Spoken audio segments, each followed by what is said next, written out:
Ningún devoto se ha querido perder esta imagen, la del Santo Grial en la Catedral de Jaca, una reliquia con la que, según la tradición cristiana, Jesús repartió el vino en la última cena.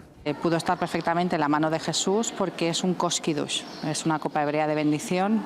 Sale de Valencia y al único sitio que viene es aquí, a Aragón. Pues una alegría tremenda y desde luego ayer se desbordó todo, la catedral, todo, y habrá otra vez. El Santo Cáliz ha salido de la Catedral de Valencia para visitar el Pirineo aragonés, que fue su hogar durante siglos. Y esta tierra está muy vinculada con el Santo Grial por San Juan de la Peña, por San Lorenzo, y no cabe duda que tenerlo aquí no solamente es emocionante, sino que es un desafío, ¿no? Tras pasar por San Juan de la Peña y por Jaca, que ha pillado a algunos por sorpresa, nos hemos encontrado con ello y por eso hemos entrado y nos ha encantado.